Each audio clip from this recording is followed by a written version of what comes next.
Your franchisees are asking about vendor rebates. And if that conversation is heating up, the rebates aren't actually the problem. Today, we're getting into what rebates are, how to think about them, and what it really means when your franchisees won't let it go. Welcome to Dear Frannie, the franchise advice column. I'm your host, Katherine LeBlanc. And along with my co host, James Vetrano, we've spent our careers inside growing franchise systems. From marketing to operations, we break down real questions and real challenges and share the kind of answers you only get from experience. Let's jump in. Welcome to Dear Frannie. I'm your host, Catherine. I'm her co-host, James. James, let's get into it today. What is our Yeah, discussion? I love when we get into it, and I hope it's like spicy and passionate, and we throw something at the cameras. Should we allow customization in store design, or should we set standards and ensure that they are adhered to? This or that, host. Well, I'm the standard queen, so I think I'll take that side. That is truly you. Like that is truly you. Yes.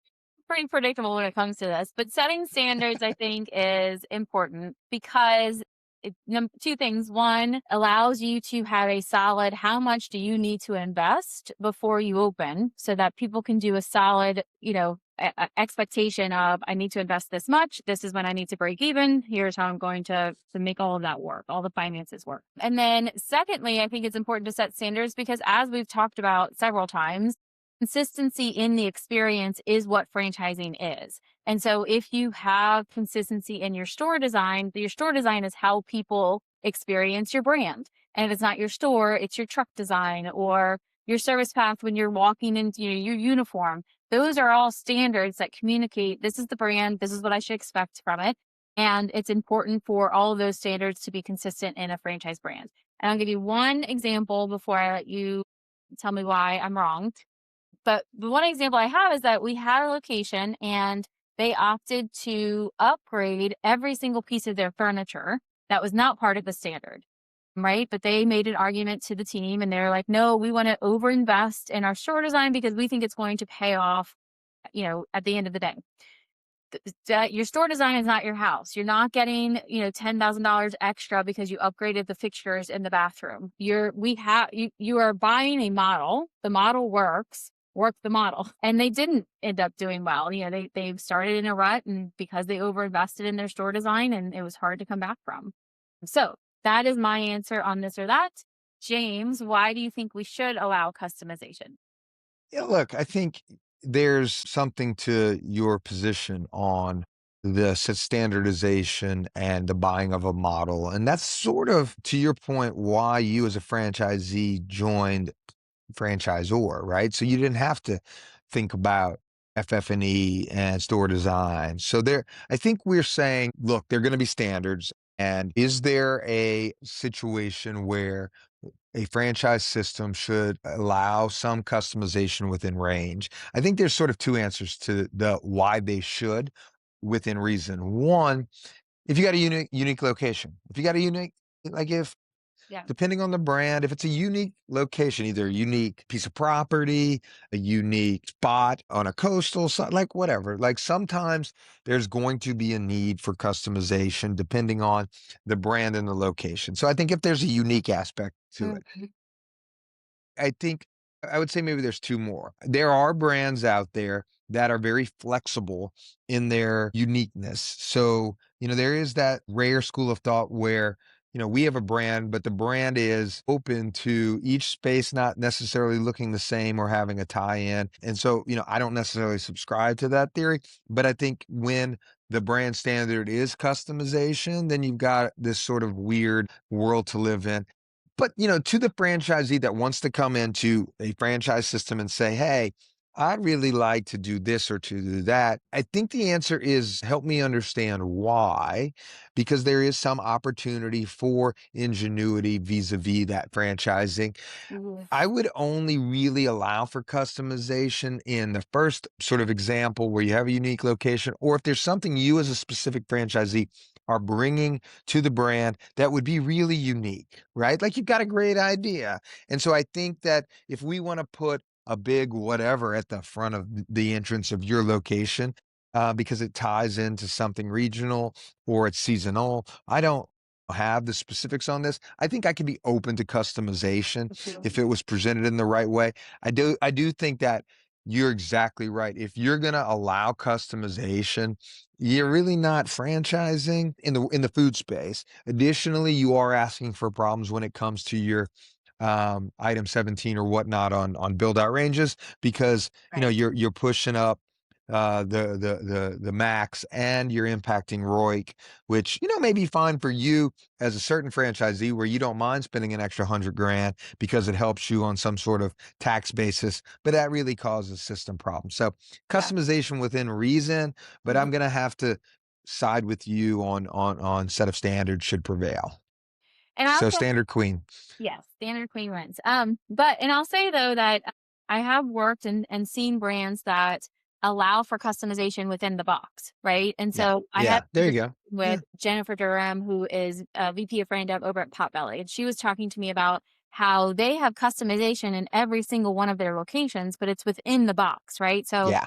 their tabletops are stamped with something unique to the location, but it's the same tabletop, it's the same application of the stamp, it's made by Potbelly, and so in that sense, it's like, okay, well, that's part of the standard, right? Yeah. Customization within the standard is a standard, right? Well, and the other thing I would say is, and that's where I think franchisees kind of get hung up, where it's like, well, it's got to be local and unique. No, it doesn't. No, it doesn't. Blah, Nashville. They're in Nashville. They know you're in Nashville. They don't need a reminder every corner that you're in. Well, I think that's where franchising and franchisees kind of like clash a little bit of like, hey, well, why are you buying in the system if you want to have a chicken spot that's yours, right? So Right. I I agree with you. Shout out to Potbelly Solid Sandwich. Yes.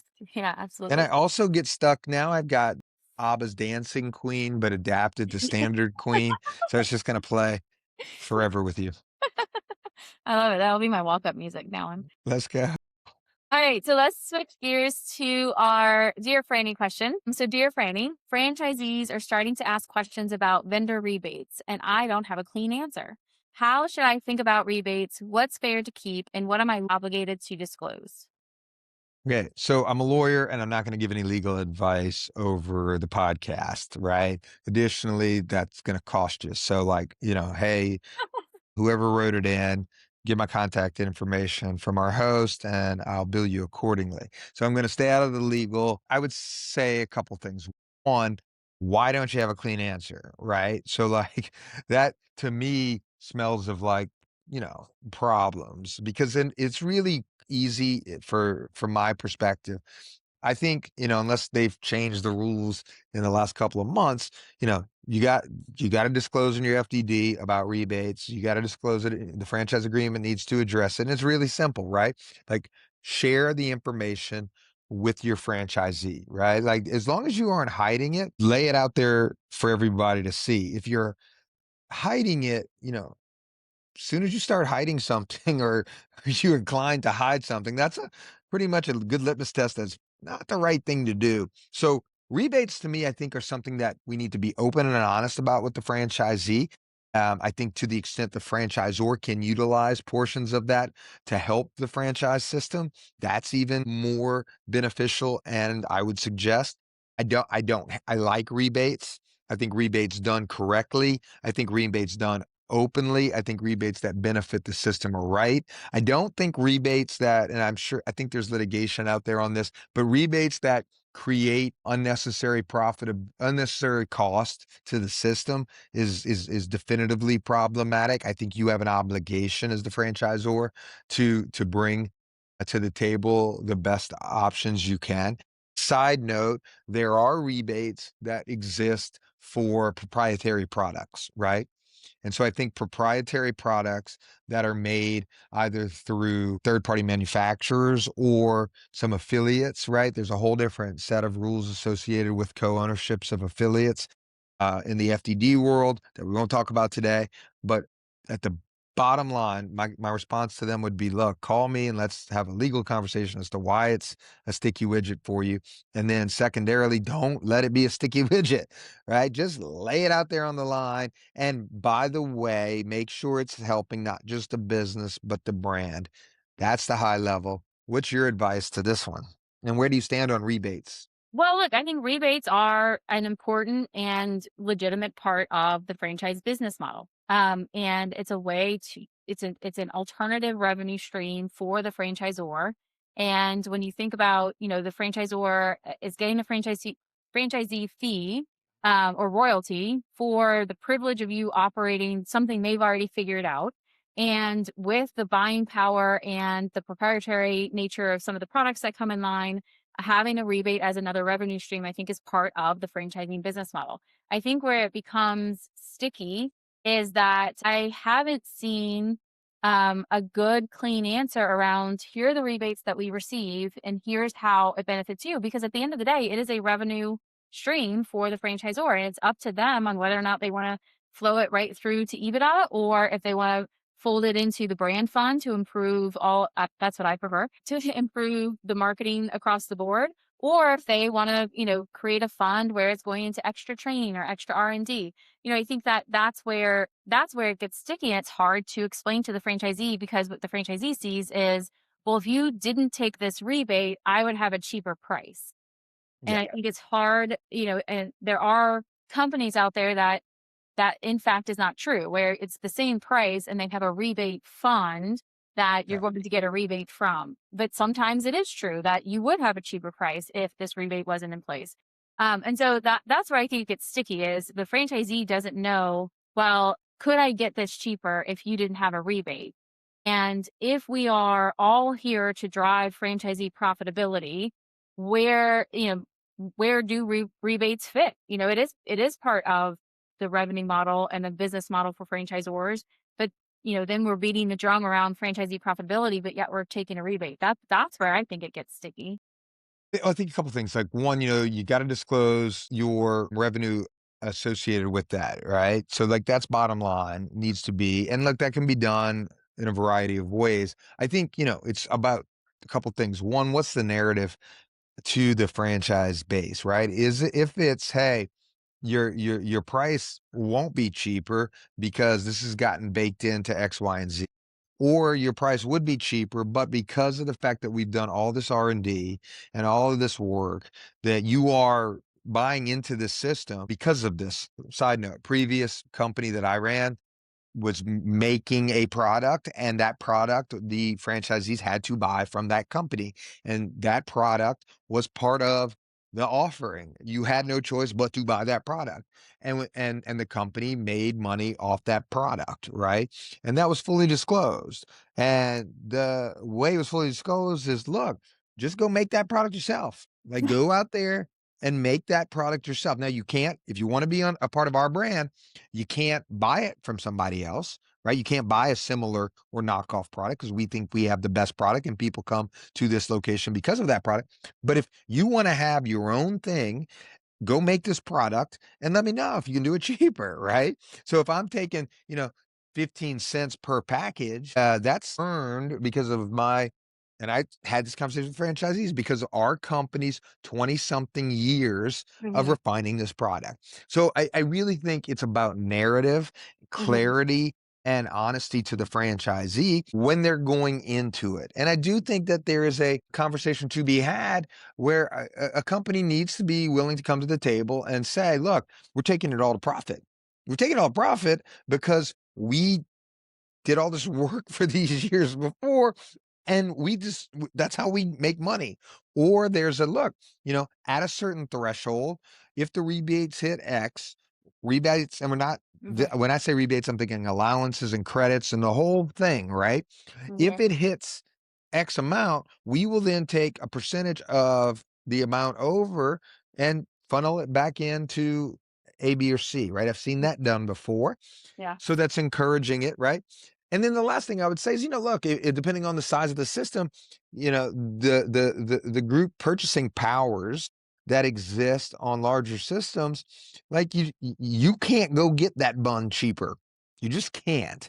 And so if I'm the franchisor and you have to buy this bun and I'm making 6 cents a bun, you still can't go buy this bun at your scale or size for better than what I can do it even with the 6 cents in. So I think, the mistake our writer made here was not coming to grips with what the situation is and then figuring out how to either fix it or be able to own what he or she is doing, presuming it's legal.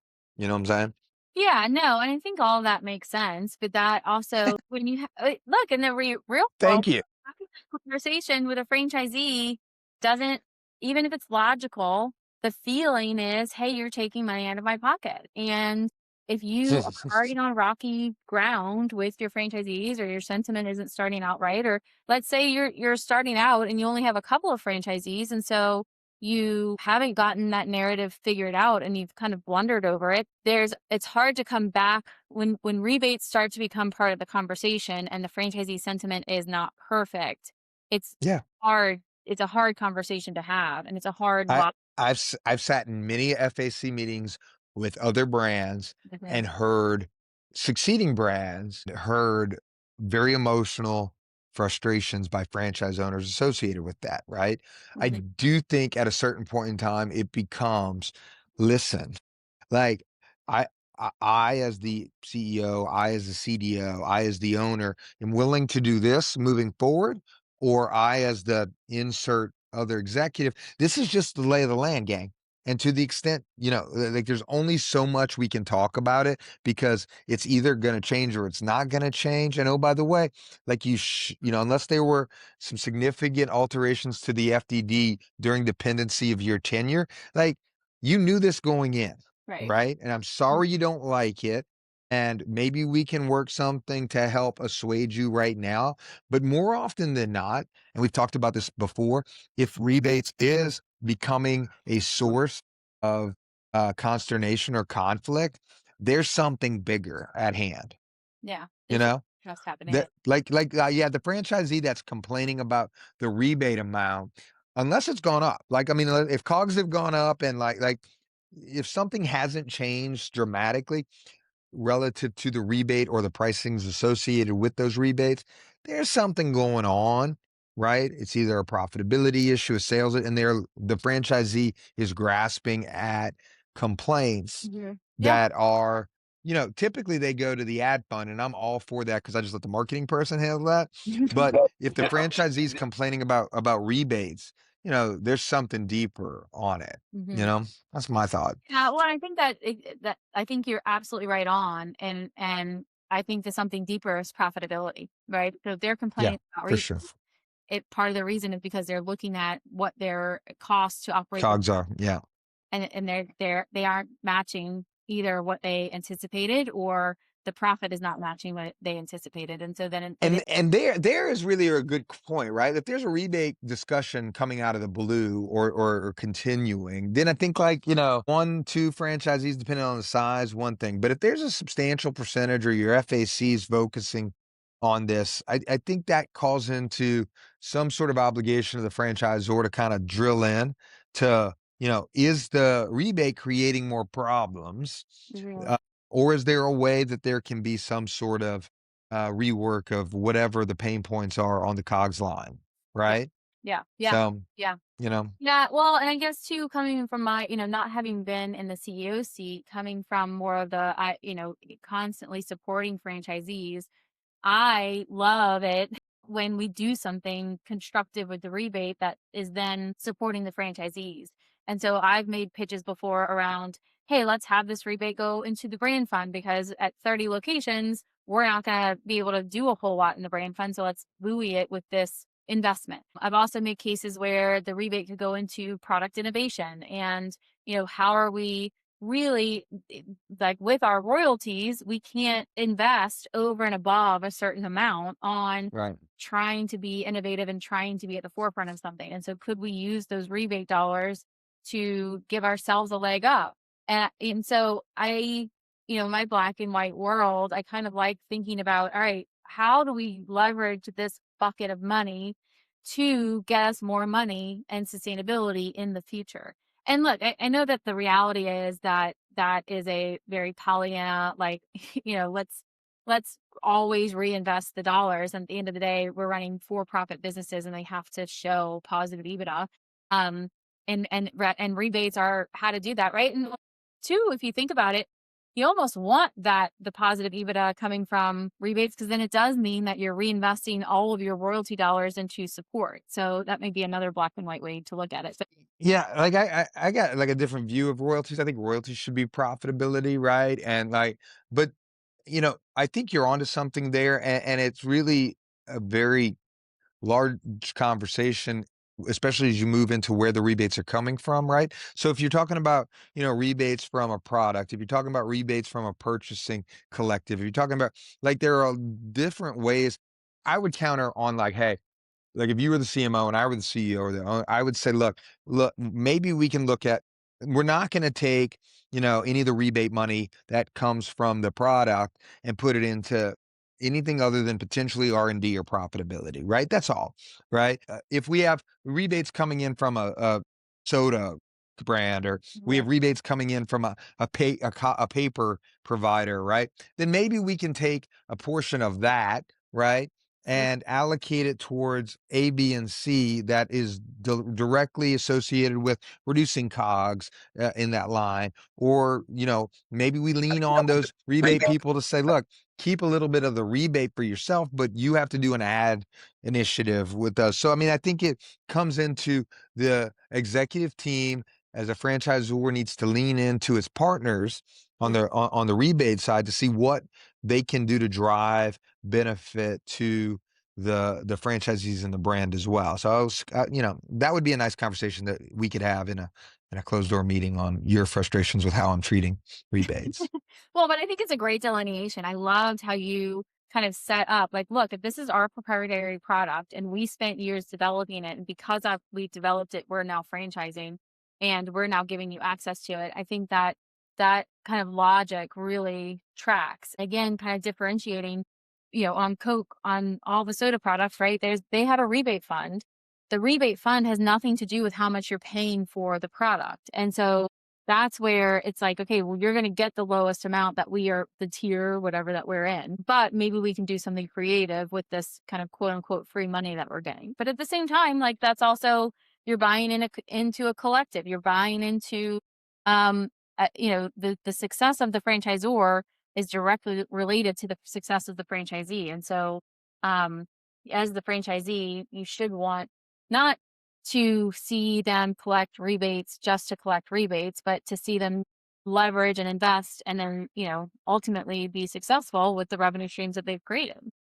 And it's harder for emerging franchisors, but those larger or growth to larger franchisors, the side note here is like lean on your vendors, right? Like your partners who are paying like what can they do to help the business? Because at the end of the day, and we've had this conversation before, as you are as an emerging franchisor, your vendors are just as important as your franchisees at certain levels. So, I think that you can take that rebate conversation and make it much broader than just dollars in and dollars allocated as it pertains to your vendor relationships. So I'd pick up the phone and call, your distributor, call your it is and say, hey, look, is there anything we can do to help the system with soft opportunities that aren't necessarily P&L impactors to the vendor, Yeah. Well, but then all that complexity makes it really hard to say a very clean, simple story to the franchisees. But Oh, for sure, for sure. Yeah, I think there's and look, the question's a good one because rebates sort of get looked over until it becomes a problem mhm, by both brands as well as franchise folks. So I mhm. think, having a firm understanding of how rebates work for both the franchise operators on the franchisor side and the franchisees is is important from jump. Okay. What are your top three takeaways from today's episode? ABBA's gonna come up with a new song, which is Standard Queen, and I have not had alcohol yet, but I would sing it. So Standard Queen. Second is I love the push from marketing to how do we move rebate dollars into something that's beneficial for the brand other than just profitability. And, I think three is I'm gonna go with, my sort of let's on a rebate side delineate where the inflows are so that there is some logical connection to the what's and the whys. Those are my 3. Okay. What do you say, My you standard queen? Um, number one, that customization can happen within the standards. So if you need localization customization, try and That's you winning, but giving me a nod. That's what you're doing. that's a compromise. Um, one, I think, what the aha moment was of, if rebates are becoming lightning rod in your system, go deeper. There's likely a Yeah. ability issue happening. That's And the best takeaway. I agree. Yeah. like, how are you getting there? And then three, I think, what you outlined as far as, look, rebates are part of the business and they are going to be part of the business. And having the conversation with the franchisee isn't always easy, but it can be black and white. And it can be, are we going to make a change in this or not? And if we're not, we need to stop discussing it and move on. So those are mine. Good three. Your three are always better than my three. It pisses me off. We'll work on it next podcast. I'm coming with three Well, I better have to than give you. you something to strive for, James. Yeah, I'm shooting every day. If our discussion feels familiar, you're not behind, you're right on time. Thanks for joining us on Dear Frannie, and please share this with someone who needs to know they are not alone.